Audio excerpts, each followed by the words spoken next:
¿Qué tal? Muy buenas tardes. Estamos nuevamente aquí en la segunda parte de nuestro congreso, Cuestiones Metropolitanas Comunes. Esta tarde vamos a presentar la conferencia del doctor Adolfo Narváez Tijerina, quien ya está aquí presente, y para eso voy a leer una reseña curricular. El doctor es doctor en arquitectura por la Universidad Nacional Autónoma de México, profesor titular C de la Universidad Autónoma de Nuevo León, profesor visitante de numerosas universidades en México, Estados Unidos, América Latina y Europa. Ha realizado estancias de investigación en la Universidad de Guadalajara en México y en la Universidad de Mendoza en Argentina, fundador del doctorado en filosofía con orientaciones en arquitectura y asuntos urbanos de la UANL. Fundador en 1996 del Instituto de Investigaciones de Arquitectura y en el 2003 del Cuerpo Académico y Laboratorio de Estudios sobre Diseño. Ha sido distinguido por la Asociación Nacional de Universidades e Instituciones de Educación Superior en 1999 por el mejor ensayo sobre temas de educación superior y en 1998 y el 2001 ganó el premio de investigación también de la Universidad Autónoma de Nuevo León. En ciencias sociales y humanidades, fue reconocido por su trayectoria por el Consejo Cultural Mundial con sede en Estocolmo, Suecia, en el año 2007. Es miembro del Sistema Nacional de Investigadores desde 1996, actualmente nivel 3.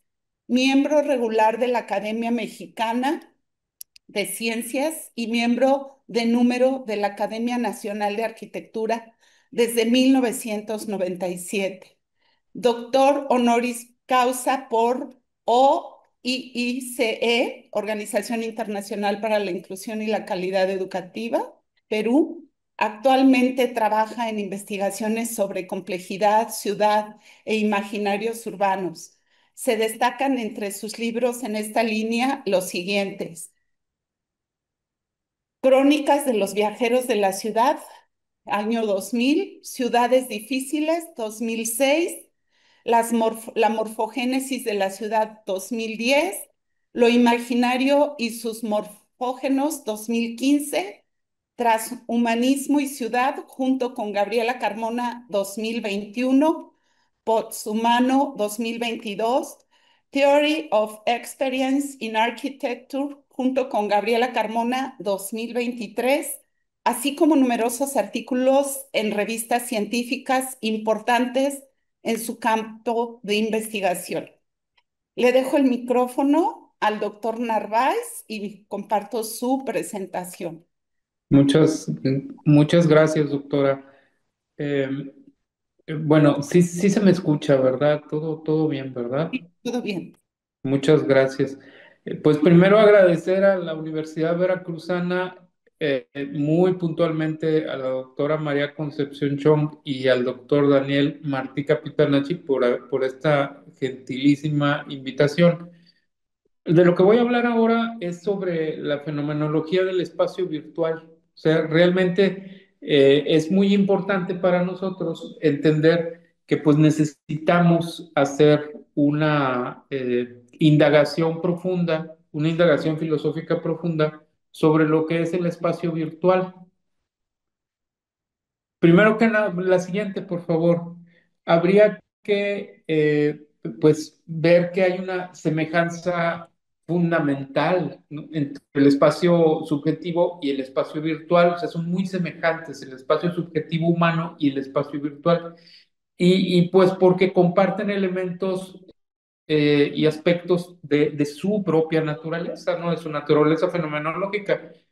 Siguiendo a la hipótesis de Julian James, este connotado psiquiatra estadounidense estudioso del origen del lenguaje, pues él sitúa la evolución del espacio subjetivo a partir, o sea, hay un cambio fundamental en el lenguaje, ¿no?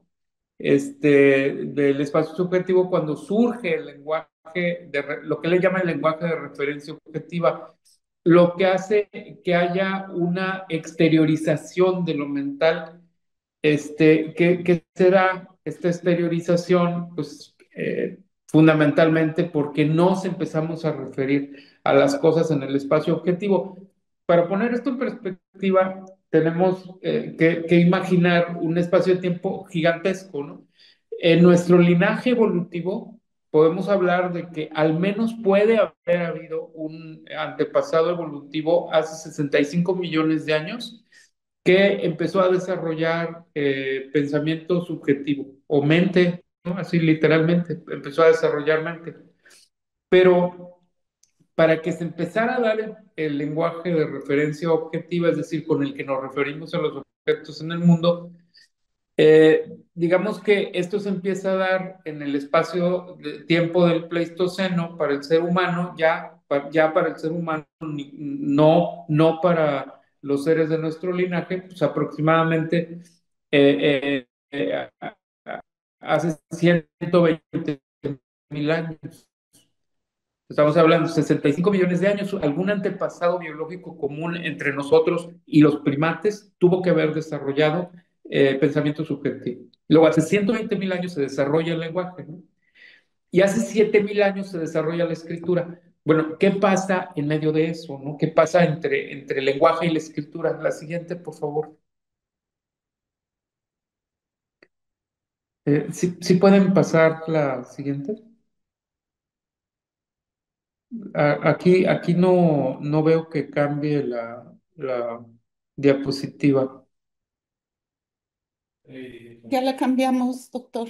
Bueno, acá no cambia, pero yo voy a ir diciéndoles. No es necesario que yo lo vea. Entonces, bueno, ¿qué pasa, no? Entre esos 120.000 años y los 7.000 años, que es cuando empieza a desarrollarse la escritura, entre la escritura, entre el lenguaje de referencia objetiva y la escritura, se encuentra el arte, el desarrollo del arte, ¿no?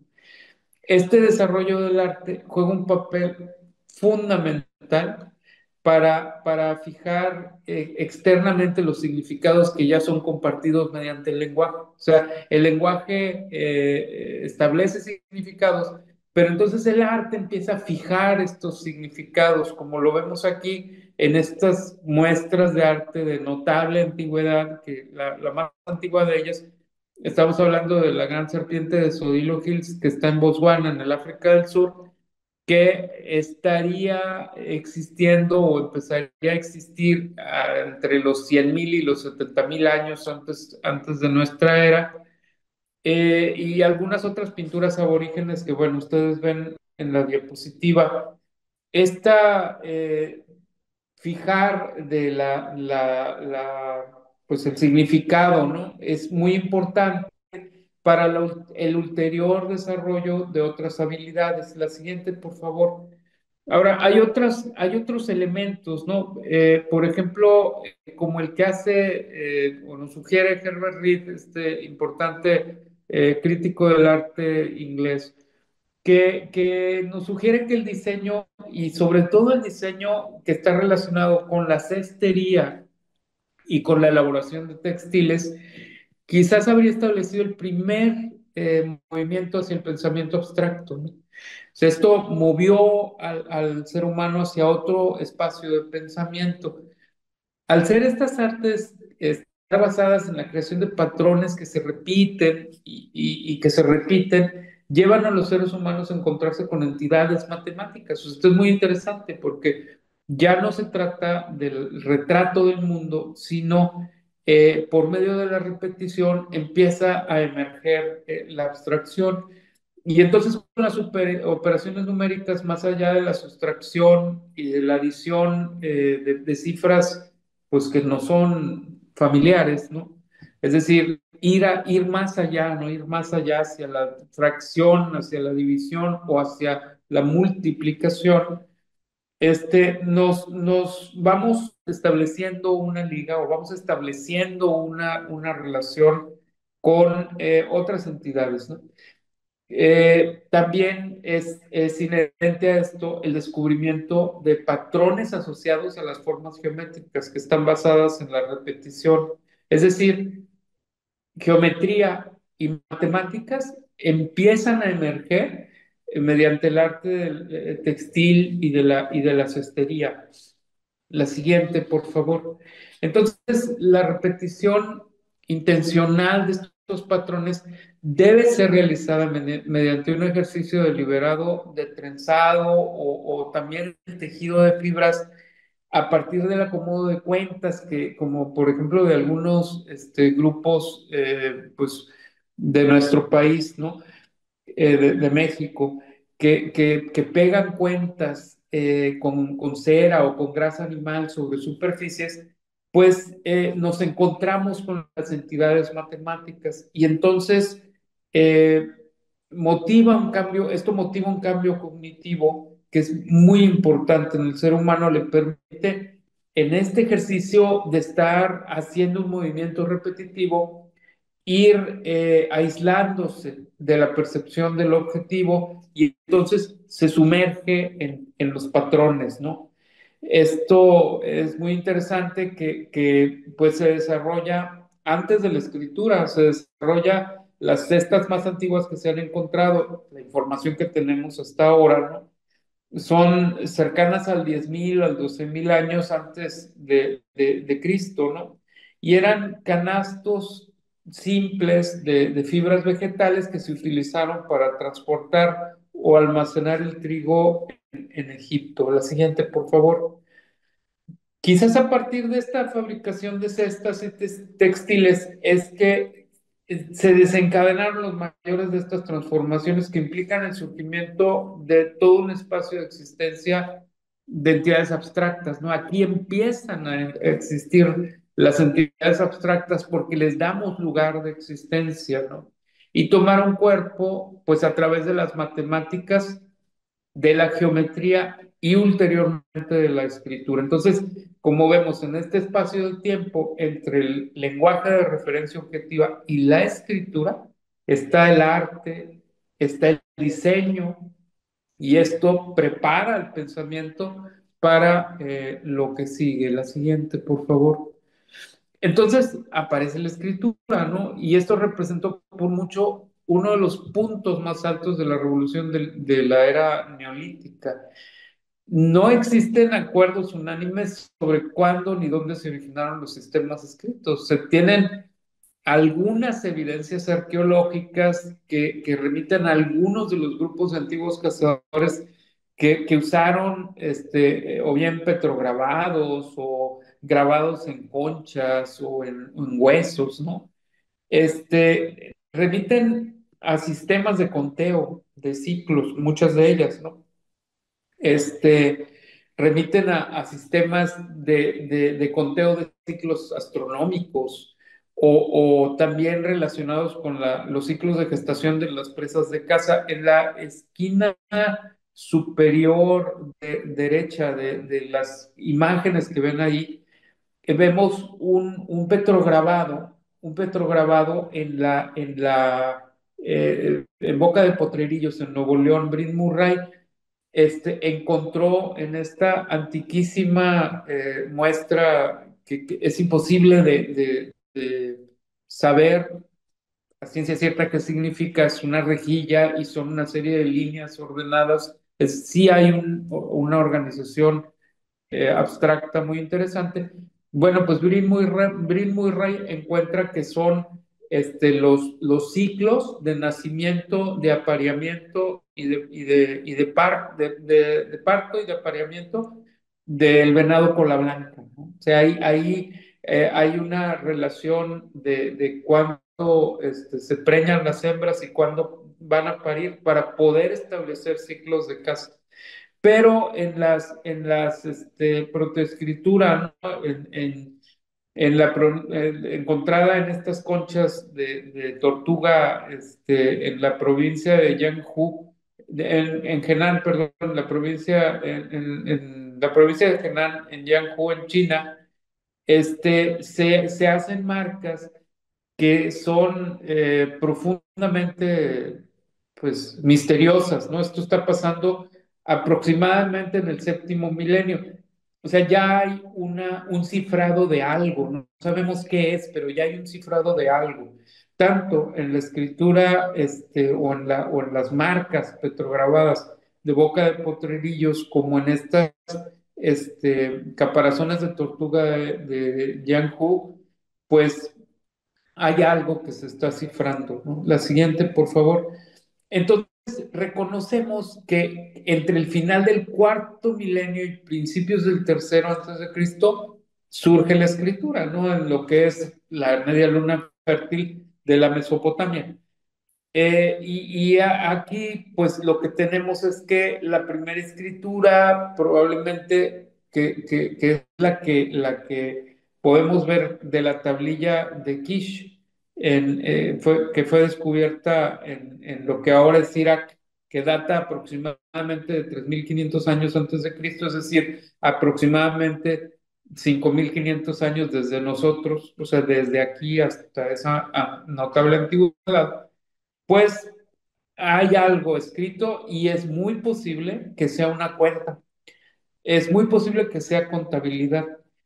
La ciudad, estado de Uruk, pues hizo inútiles estos instrumentos cuando declinó, estamos hablando de un tiempo posterior a la elaboración de la tablilla de Uruk, y entonces, pues ya cuando declina este imperio grande que aglutinaba una serie de ciudades-estados y se fragmenta en pequeñas ciudades, ya los habitantes no necesitaban hacer cuentas porque esto estaba relacionado con el pago de impuestos. Pero entonces se utiliza a la escritura para registrar narraciones de hechos, ¿no?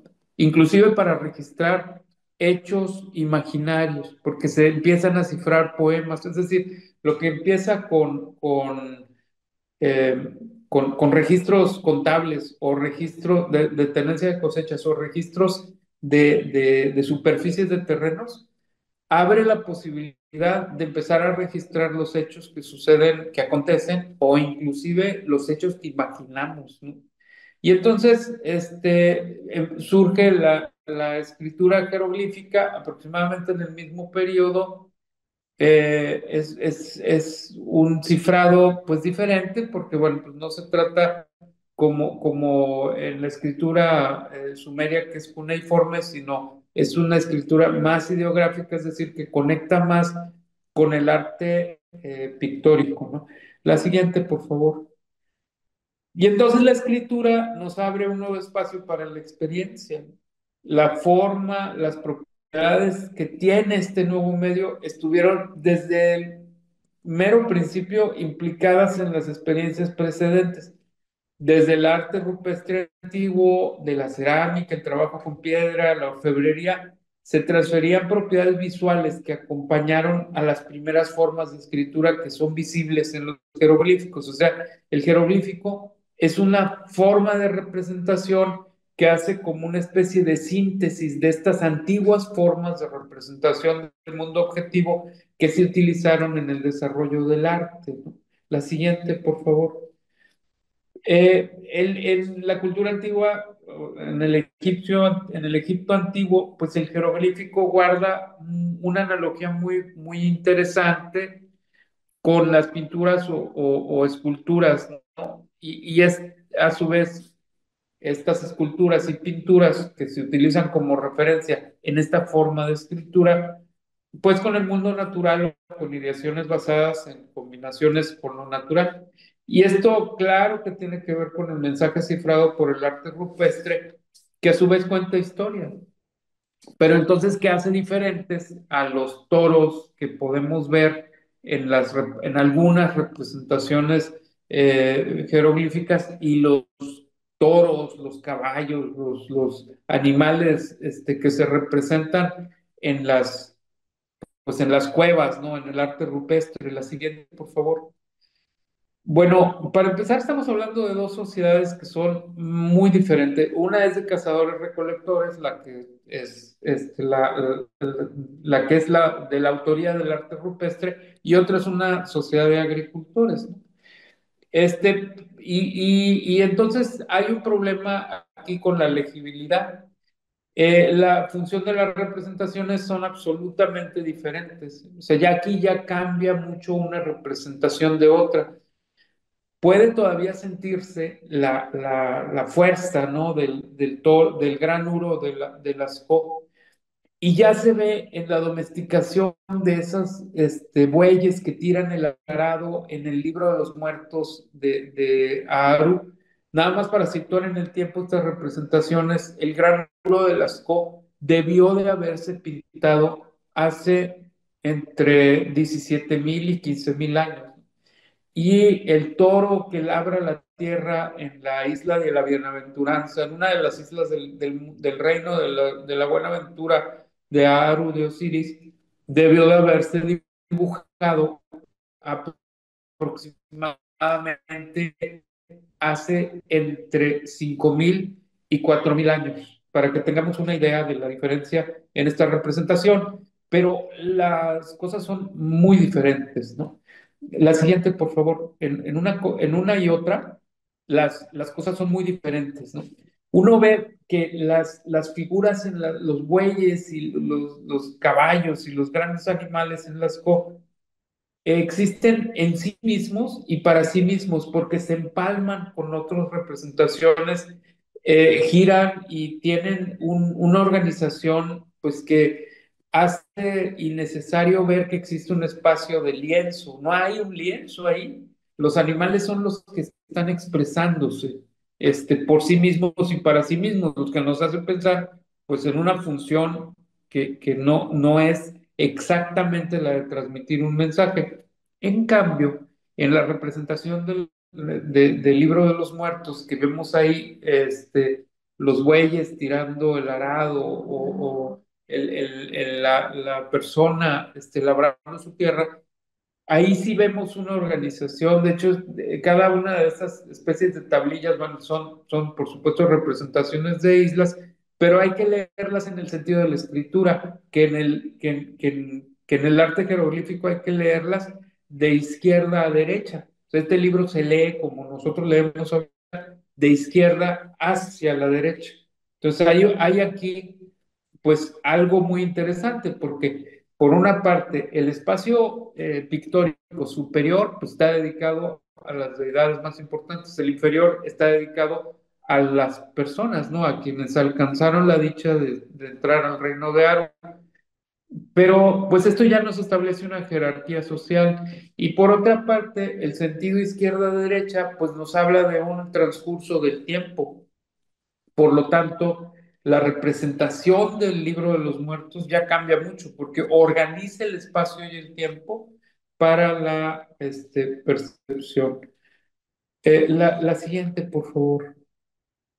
Entonces, la escritura, bueno, como vamos a ver, parece ser el producto de una revolución cognitiva en la que estuvo presente el descubrimiento de la abstracción. Esto es muy importante, ¿no?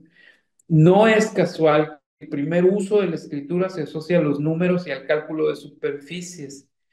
Esto podría indicarnos que a través del arte de hacer tejidos, cestas, hayamos entrado nosotros en contacto con entidades matemáticas y estas hayan colonizado nuestra mente. Es una forma de verlo, ¿no? Organizando de esta manera las entidades matemáticas nuestra manera de ver a partir de sus alcances, de sus límites, estableciendo una visión que empezó a dejar atrás a la desnuda contemplación de la poderosa naturaleza. Es decir, empezamos a ver a través de esta visión que nos induce la abstracción. Y poco a poco esta abstracción nos ha ido llevando hacia su dominio, ¿no? Es decir, vamos hacia un dominio de pureza y eternidad, que es el dominio de existencia de lo abstracto, de la abstracción matemática. La siguiente, por favor. Y en este proceso, pues evidentemente hay otros factores, ¿no? Por ejemplo, el paso de ideogramas a fonogramas, es decir, el paso de la representación de las cosas que están en el mundo a lo que hablamos de lo que está en el mundo, es decir, la representación de la palabra, pues ya nos habla ya nos indica que se empiezan a codificar o empiezan a hacer esto posible, los lenguajes fonéticos, pues que codifiquemos lo que pensamos íntimamente, ¿no? A través de la palabra. La siguiente, por favor.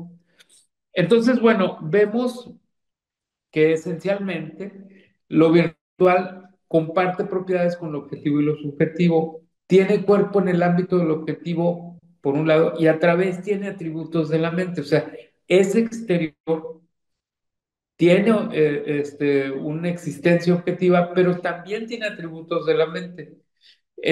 Pero el problema es, o lo más interesante de lo virtual es que en lo objetivo lo virtual se encuentra como plegado. Es decir, necesita un dispositivo de salida, sí. Necesita un código, sí. Pero necesita quien lo observe para que se despliegue esto y que empiece a existir en nuestra mente. Es decir, es una revolución cognitiva impresionante. En realidad esto habría que verlo de esta manera. Empieza a existir lo virtual como un tercer espacio. Ya no es solo lo subjetivo, lo que se encuentra plegado en una tablilla de arcilla, por ejemplo, o en un libro, ¿no? En un dispositivo informático, en lo que quieran ustedes, ¿no? Eso existe con independencia de lo subjetivo. Es una memoria materializada, es la consumación de una fantasía, pero que posee un cuerpo propio. Es independiente del objetivo por su plegamiento también, porque no es objetivo, porque es un código que pliega su realidad y que se despliega en nuestra mente al leerlo, ¿no? Sea una lectura hecha por cualquier medio, ¿no? La siguiente, por favor. Entonces, para que lo virtual, pues, tome cuerpo o se manifieste fenomenológicamente, necesita un medio material en el que exista una codificación que pliegue esa realidad en el espacio objetivo. Y el medio material, entonces, es a la vez depósito y dispositivo de salida, para lo que se encuentra ahí codificado, ¿no?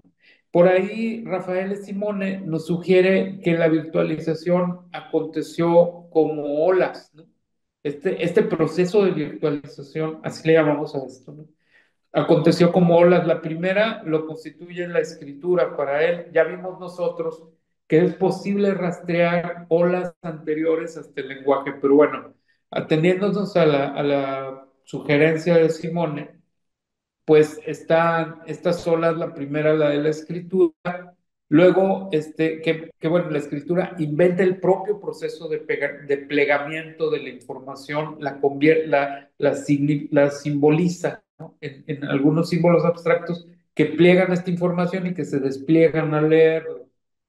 La segunda se daría con la posibilidad de generar copias de la información plegada, que es pues, la invención de esta escritura misma con la copia, pero que se hace muy eficiente con la invención de la imprenta, que realiza en toda su posibilidad, ¿no? O en gran parte de su posibilidad, realiza esta posibilidad de hacer copias de esta realidad, pero que se expresa tremendamente pues, en los medios de comunicación masivos, ¿no? Como el cine, radio, televisión.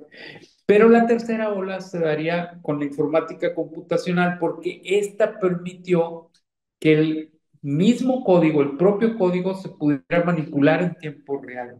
Y entonces esto, que codifica lo virtual en un objetivo, pudo constituir en sí un espacio paralelo un espacio paralelo al objetivo y a lo subjetivo, en donde la información codificada pudiera desplegarse en el espacio informático virtual. La siguiente, por favor. Entonces, lo virtual computacional, pues nos abre un espacio paralelo, ¿no? Que comparte muchas propiedades con el espacio objetivo, pero que amplifica o nulifica otras. Fíjense, por ejemplo, la capacidad que tiene lo virtual de anular la distancia, ¿no? Que interconecta localizaciones. Yo, por ejemplo, ahorita estoy en Roma y ustedes, algunos de ustedes están en sus casas o en la universidad, bueno, y este espacio nos mantiene conectados, anulando la distancia, ¿no?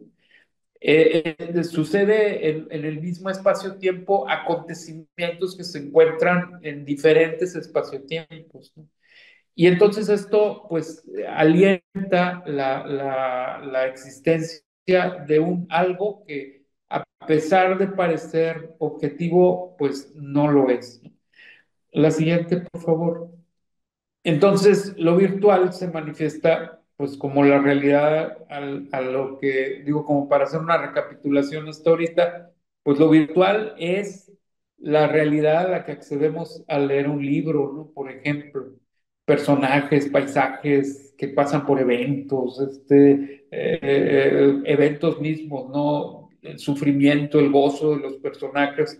Y entonces a través del acceso al ciberespacio, por una parte los libros, ¿no? Pero también el acceso al ciberespacio, pues nos ofrece un portal informático, un programa computacional, en donde la realización del espacio virtual en los dispositivos informáticos electrónicos es mucho más plena que la de un libro, ¿no?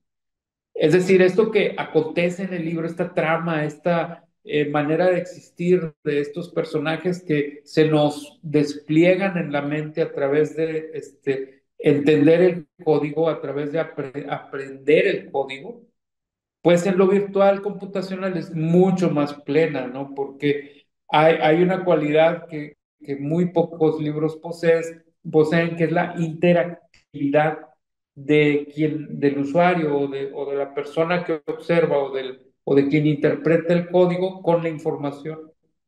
Y esto hace mucho más flexible y plena la experiencia virtual. Diferente de los libros, sí, pero en esencia semejante fenomenológicamente. La siguiente, por favor. Algunos videojuegos no hacen esto pues darnos la posibilidad de tomar diferentes caminos narrativos mientras se recorre la experiencia del juego, ¿no? Entonces esto hace que tengamos infinidad de historias que se pueden desarrollar a través de un mismo código, ¿no? O nos permiten viajar en el tiempo hacia atrás y hacia adelante, cosa que, bueno, también podemos hacer en los libros, por supuesto, podemos retroceder de página o irnos páginas más adelante, ¿no? Pero pues lo hace mucho más vívido. Y entonces, pues además nos permiten, ahora con los videojuegos multijugador, no son ninguna novedad, pues nos permiten la posibilidad de explorar con otros usuarios humanos y a veces con otros usuarios no humanos, explorar los diferentes caminos narrativos y los diferentes puntos de vista, ¿no?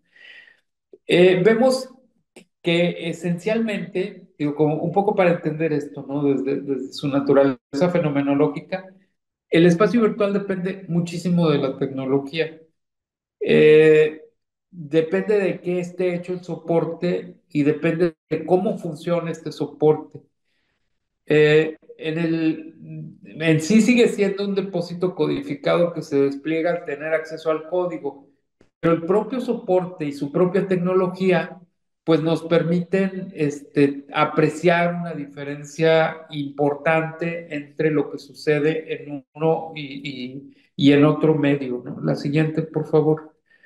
Entonces, podemos llegar a pensar que lo virtual ha hecho posible ampliar los espacios de convivencia, ¿no? Eh, Tenemos, por ejemplo, nosotros esta convivencia en este espacio-tiempo combinado en diferentes localizaciones geográficas. Es probable que si esto queda en YouTube para la posteridad, pues esto que está sucediendo ahorita sincrónicamente entre nosotros se dé diacrónicamente con los que pudieran levantar este código, pero también, por otro lado, digo, lo cual pues amplía nuestra capacidad de convivencia, no solamente en el espacio, sino en el tiempo, ¿no? Pero por otro lado, también esta virtualización ha roto los lazos de convivencia comunitaria. y en otros casos ha creado nuevas comunidades, ¿no? Basados en espacios virtuales que prescinden completamente de espacios objetivos de socialización, es decir, que estamos frente a lo virtual computacional, sobre todo en el camino de una importante revolución de los espacios humanizados. La siguiente, por favor. Entonces, cuando lo virtual, que está organizado a través de una lógica lingüística y matemática en base a su código, pues decimos, ha colonizado a nuestra manera de ver y de crear el medio ambiente humanizado en el que vivimos, ¿no? Gran parte de las maneras en que concebimos la forma de nuestras moradas, nuestras ciudades, dependen de lo que se nos ha enseñado, que son de los límites impuestos por imágenes que en muchos casos nos son ofrecidas mediante informaciones codificadas. El impacto de estos paquetes de información también hay que entender que tienen que ver con la reputación del paquete de información, que esto, aunque sea libro, aunque sea información informática, la reputación es importante, ¿no?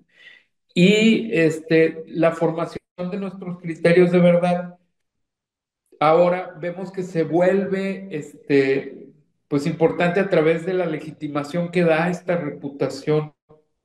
Entonces esto pues establece un valor de la información virtual muy importante para legitimar nuestro punto de vista sobre el mundo, ¿no? La siguiente, por favor. Esto hace que pues empecemos a entender que los contenidos de lo virtual se encuentran relacionados unos con otros, ¿no? Y esta relación forma redes. Y esta pues es una forma básica del espacio virtual. O sea, esta es la forma que está por debajo de las apariencias de lo que apreciamos fenomenológicamente cuando nos sumergimos en un paisaje virtual, por ejemplo, un paisaje virtual computacional. Forma redes la información y las redes están organizadas merced a nodos y estos nodos son paquetes de información que tienen una gran reputación. Entonces, lo virtual se asemeja a la forma de organización de la mente también. Vamos a retroceder un poco. Pues la mente se organiza también a partir de paquetes de información que hacen que se codifiquen informaciones para nosotros y tengamos acceso a esas informaciones a través de los paquetes. ¿No será que lo virtual nos ha colonizado subjetivamente de una manera tan plena que nos está transfiriendo esta propiedad? ¿O será que nuestra mente está corporeizándose en lo virtual? Es realmente una pregunta interesantísima, para la cual no se han desarrollado respuestas fáciles. La siguiente, por favor. Entonces, con la comunicación que utiliza imágenes, se han llegado a rebasar los ámbitos lingüísticos tradicionales. Los lazos entre informaciones guardan independencia con respecto al espacio subjetivo y objetivos. Esos lazos existen realmente en el espacio virtual y hacen que lo virtual sea muy independiente en cuanto a su propia formación.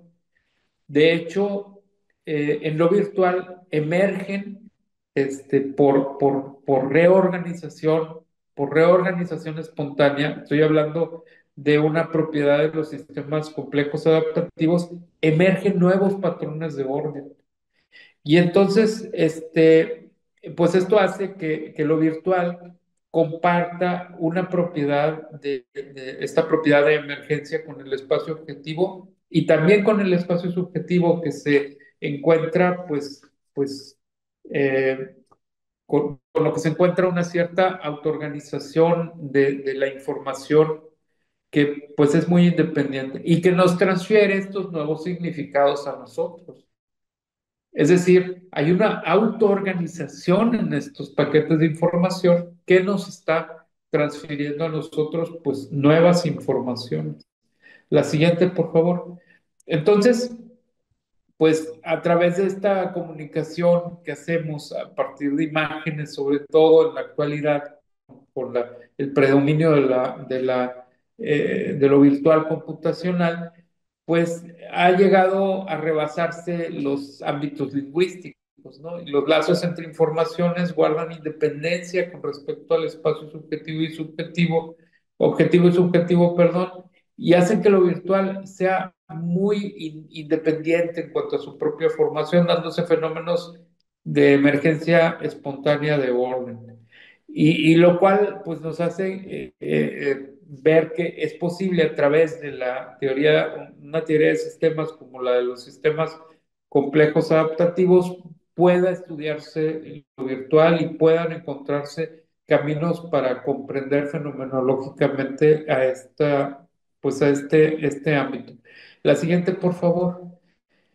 Entonces, bueno, vemos que en la actualidad lo virtual pues está auxiliando de medios más robustos, interactivos y también que provean de experiencias multisensoriales que imiten tanto a la actividad subjetiva como a la actividad sensorial que tenemos los seres humanos frente al espacio objetivo. Y esto ha reducido mucho, ¿no? El trabajo de decodificación, pues que ahora el trabajo de decodificación lo está empezando a hacer los dispositivos de acceso, pues de una manera prácticamente automática, ¿no? Se gana en inmediatez, se gana en complejidad, en viveza, ¿no? De lo que uno está viendo, pero se reduce en la misma proporción la divergencia interpretativa, como por ejemplo la que tenemos cuando leemos. O sea, no es lo mismo lo que imaginamos cuando leemos cada uno de nosotros, pero puede ser lo mismo lo que nos presentan estos medios eh, de codificación de este código, a que es automática. La siguiente, por favor. Entonces, pues este cambio tecnológico pues está transformando a lo que es el espacio virtual en sí, ¿no? Ha aumentado el volumen neto de datos que lo virtual en su conjunto nos permite almacenar y que nos permite ofrecer. Fíjense, para el año 2025 se calcula el espacio de lo virtual, o sea, la cantidad de lo virtual, lo que pudiéramos llamar el tamaño, ¿no? De lo virtual entre algo que está entre 163 y 175 zettabytes. Ahorita les digo lo que significa esto de zettabyte para quienes no lo sepan. Sé que aquí hay personas que pues son especialistas. Y también que vemos que esto va creciendo, ¿no? Hay un crecimiento anual sostenido hasta ahora aproximadamente a una tasa anual de 30%. Es un crecimiento impresionante. Un zettabyte. Decimos que los bytes, pues un byte son 8 bits y esto es la unidad informática más práctica, ¿no? El byte. Un kilobyte son 1024 bytes. Un megabyte son 1024 kilobytes, así va multiplicándose, ¿no? Entonces tenemos que entre el byte y el byte, el kilobyte, el megabyte, el gigabyte, el terabyte, ya en el terabyte estamos hablando de 1 por 10 a la 12 bytes. Todavía existe el petabyte, el exabyte, y llegamos al zettabyte, que son 1 por 10 a la 21 bytes. O sea, es una cantidad tremendamente antiintuitiva, o sea, es inimaginable. Pero aún hay otro escalón más, que sería 1 por 10 a la 24, al cual los científicos informáticos le han llamado el yottabyte. Para darnos una idea de lo que es un yottabyte, para darnos una idea, o sea, es una cantidad inimaginablemente grande, pero para darnos una idea, si codificáramos un byte por cada átomo del universo visible, en este momento, lo que conocemos que es el universo visible, tendríamos un yottabyte de información si codificáramos un byte en cada átomo del universo. Es una cantidad impresionante. Entonces, la siguiente, por favor. Hay una producción creciente de datos que es proporcional al crecimiento en el consumo de datos. Esto es un hecho, ¿no? Lo que habla de un aumento de la capacidad humana para manejar y procesar información. Esto, pues, fundamentalmente se debe a que la información es mucho más abierta y multisensorial. La labor de interpretación ha disminuido, ¿no? Y esto aumenta nuestra eficacia o puede aumentar nuestra eficacia para manejar información. Por ejemplo, la forma de presentación de los datos hoy es muy compleja, ¿no? Se usan imágenes o multimedia y esto ha aumentado nuestra velocidad de discernimiento de grandes cantidades de información. Hacemos cada vez más uso de capacidades de pensamiento prerracional. Esto quiere decir la búsqueda de analogías, por ejemplo, lo que se llama, lo que los científicos computacionales y los científicos cognitivos llaman visión no alfabética, ¿no? Y esto acerca a los discernimientos emocional y al discernimiento racional, los acerca mucho, ¿no? Permite manejar grandes cantidades de información y esto ha hecho necesario, pues, que la velocidad de almacenamiento, la velocidad de transferencia y la velocidad de procesamiento de información hayan aumentado en forma exponencial en las últimas décadas. También que la tecnología en su conjunto, pues, haya experimentado un ritmo acelerado de desarrollo. No es claro si el incremento de la capacidad humana para manejar información se debe a un aumento de la capacidad de la tecnología o sea al revés, ¿eh? Eso no nos queda muy claro. Pero lo que sí, la siguiente, por favor, es que hemos experimentado cambios profundos que nos suceden con la exposición de nuestro cerebro a la virtualización. O sea, nuestro cerebro cambia, y ha cambiado con nuestra exposición a la virtualización. Esto lo sabemos y esto lo entendemos porque estamos expuestos a la virtualización desde hace miles de años. Pero la virtualización computacional actual ha traído aún más cambios, ¿no? Por ejemplo, una reacción más rápida frente a estímulos visuales. Tenemos una mejora de las formas de atención también. Tenemos incremento en la capacidad de observar las imágenes que ocupan nuestra visión periférica. También tenemos un incremento en la capacidad y velocidad para la selección de información.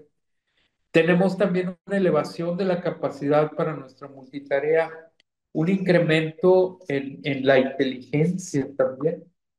Pero al emplear demasiado tiempo, esto sobre todo lo dice Gary Small y Gigi Borgan, sus investigaciones son neurocientíficos norteamericanos.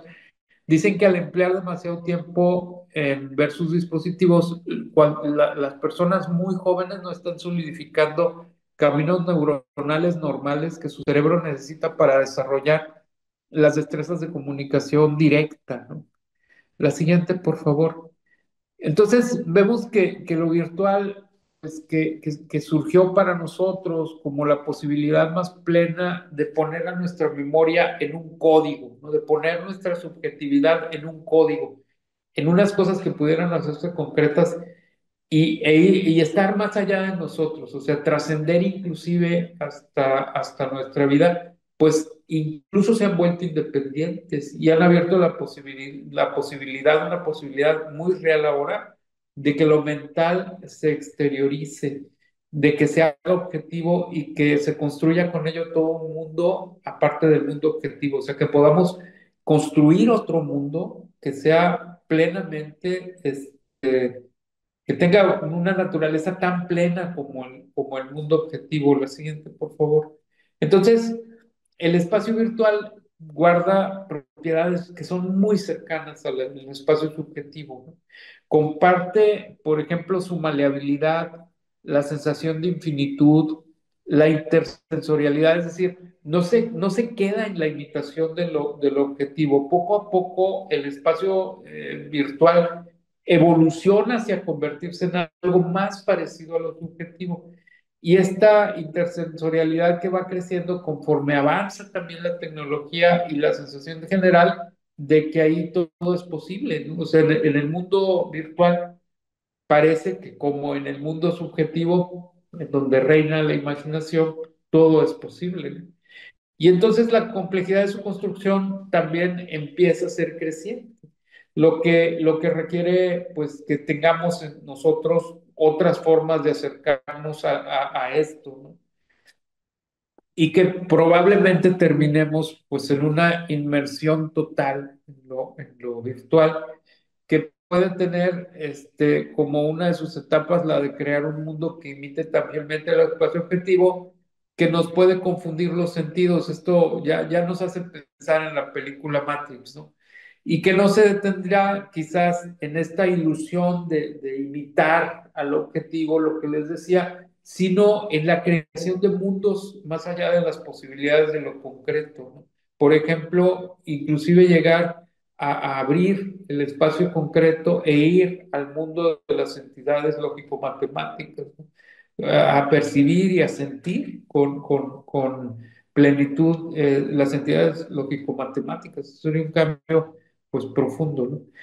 La siguiente, por favor. Por ejemplo, ahora ya es posible, ¿verdad? Contar con aplicaciones de inteligencia artificial y este encuentro que nos reúne, pues trata sobre esto.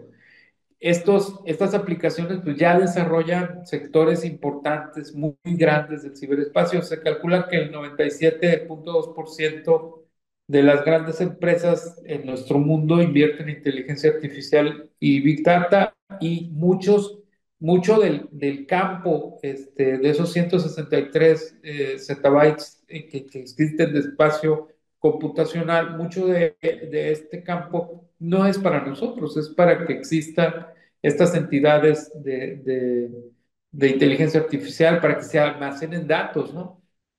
Muchos, pues, de estos datos realmente son espionaje que compila y analiza, pues, datos de las personas. Esto que Zuboff le ha llamado el petróleo del siglo XXI, ¿no? O sea, son valiosísimos estos datos. Y esta información fundamentalmente es utilizada para el entrenamiento de la inteligencia artificial, que la empieza a conectar cada vez más con el mundo objetivo. O sea, de esta manera, a través del espionaje que ejercen pues todos estos sensores que están a nuestro alrededor sobre nuestra actividad, se entrena a la inteligencia artificial para que esta inteligencia artificial se relacione más plenamente y se realice de una forma más plena en el mundo objetivo. O sea, hay una tendencia a que lo virtual computacional se conecte plenamente y se embone plenamente con el mundo objetivo.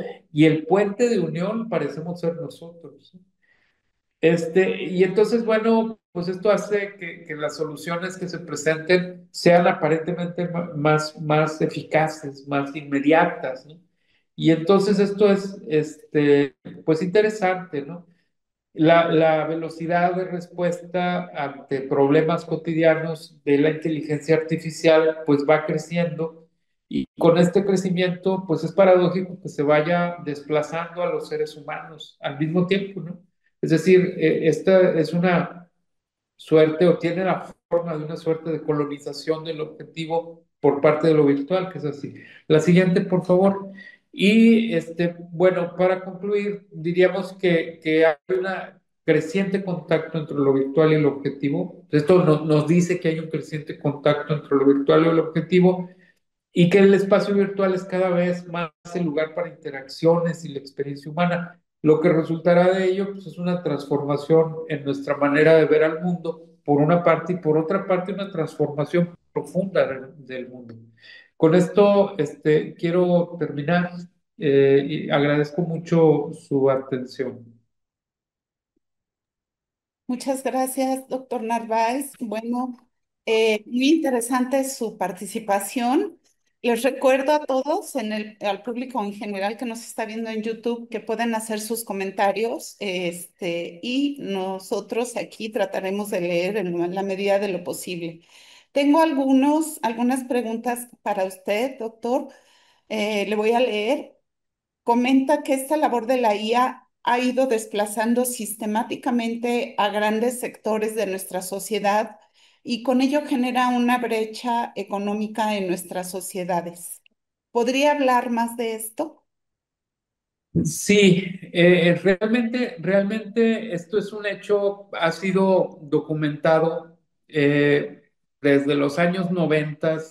Rifkin ya nos lo había enseñado esta cuestión de la virtualización y cómo desplaza a los seres humanos. Vivian Forrester habló duramente de este proceso de automatización, así le llamaban en esa época, al final de los 80, principios de los años 90, proceso de automatización o robotización, pero ahora, bueno, pues es aún más pleno, ¿no? Realmente yo lo veo como una paradoja porque, bueno, es a través de nosotros que estas entidades han ido colonizando, literalmente, literalmente han ido colonizando a nuestro mundo. Realmente habría que ver esto también pues, como un neofeudalismo porque los dueños de estas aplicaciones, los dueños de estas tecnologías, pues empiezan a desinteresarse de las personas, ¿no? Ya por ahí, uno de estos filósofos de la catástrofe, Yuval Harari, pues comentaba, ¿no? En una conferencia que dio en el Foro Económico Mundial, comentaba pues que los seres humanos éramos literalmente prescindibles, o sea que ya no éramos necesarios frente a esta revolución que viene. Yo creo que hay que pensar en un nuevo humanismo, ¿no? Hay que desprendernos de estas visiones pues, productivistas y pensar en el ser humano como algo, como alguien o un conjunto de seres valiosos en sí mismos, ¿no? No por su productividad, no, valiosos en sí mismos. Y entonces darle más valor a lo humano es lo que creo yo que sería una respuesta adecuada. Pero sí como fenómeno, vemos una especie de neofeudalismo. Muchas gracias. Bueno, aquí tenemos otra pregunta del doctor Daniel Martí Capitanacci. Su opinión sobre el uso de la inteligencia artificial en el proyecto urbano. ¿Qué aporta?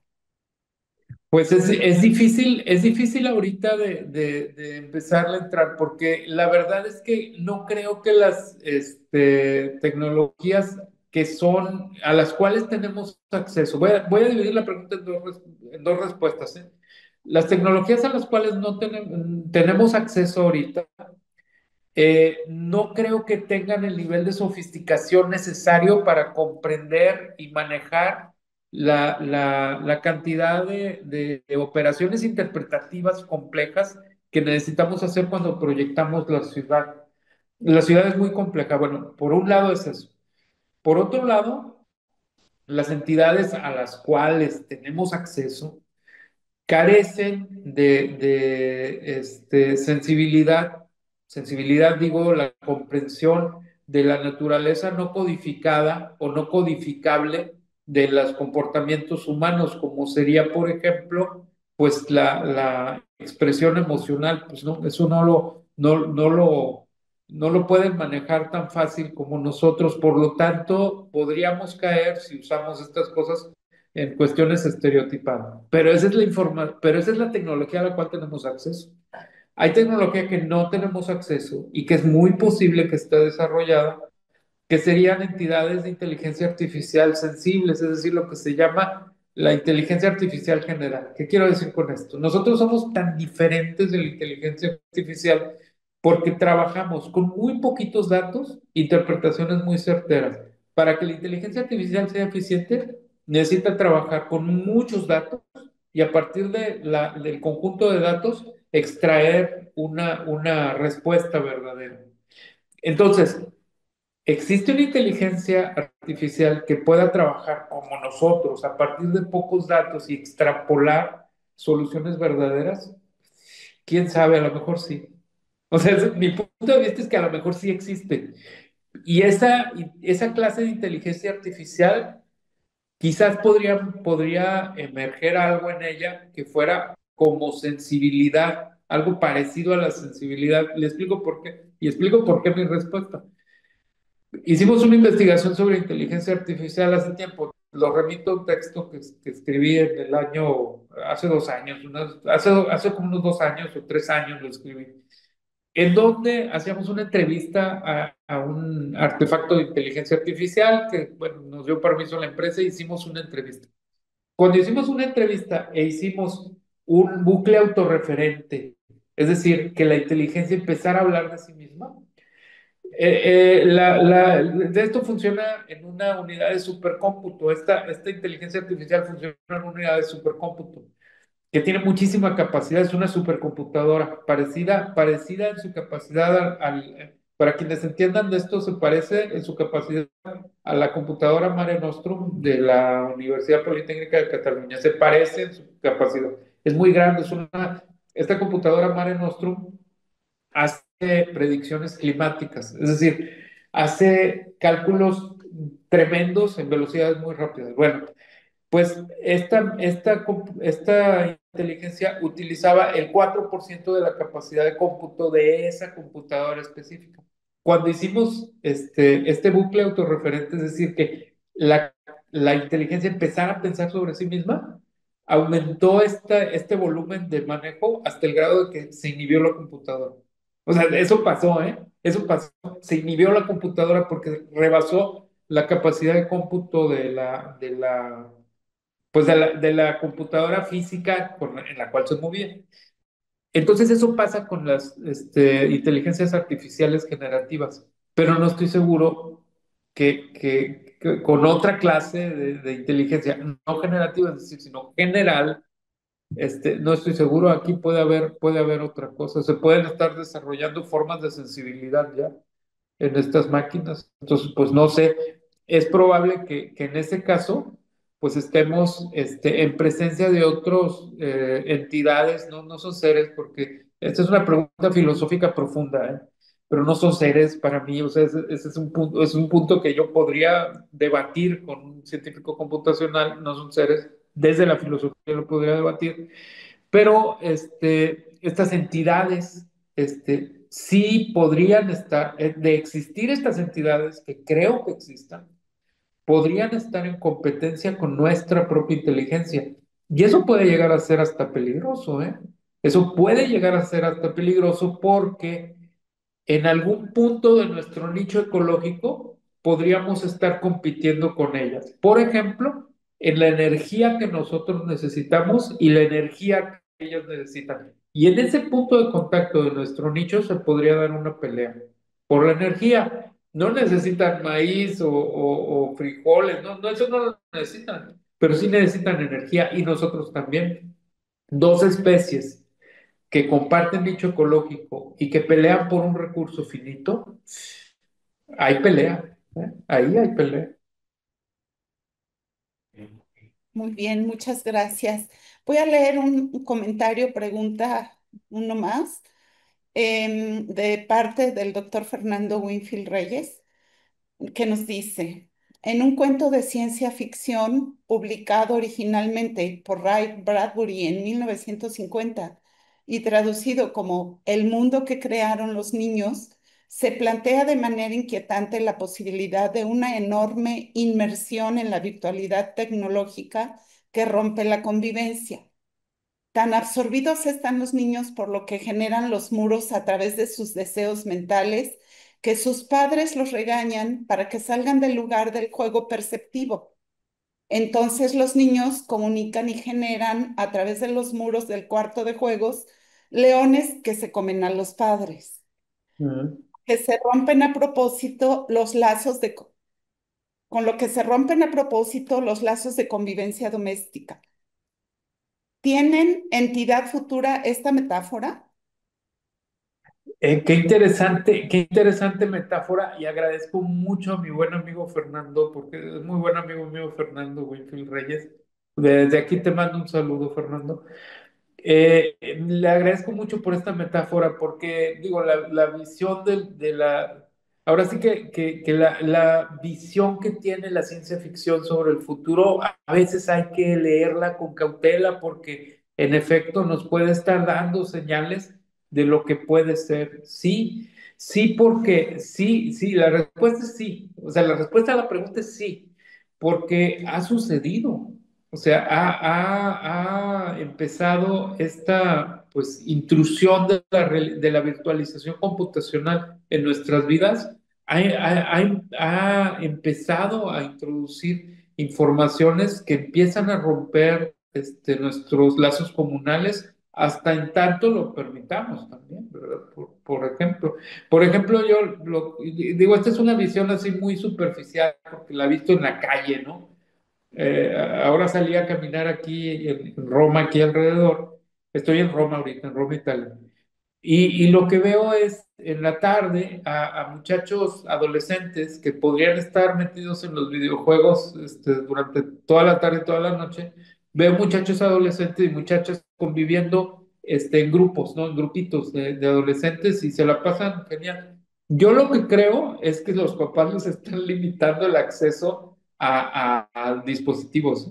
Yo eso es lo que pensé, dije, ¿por qué? Si son adolescentes y está este rollo de las redes sociales, de los videojuegos, de todo esto que rodea a lo virtual, ¿por qué no están ahí? O sea, ¿por qué están aquí en la calle? ¿Por qué están en la ciudad y conviviendo entre iguales y pasándosela padrísimo? Como antes, nosotros, digo, a mí me tocó esa infancia, adolescencia. Pues porque a lo mejor los padres les están limitando. Entonces, ciertamente, tanto permitamos eso, pues sí, sí puede pasar, pero pues hay que oponer algo de resistencia, ¿verdad? Muy bien, muchas gracias.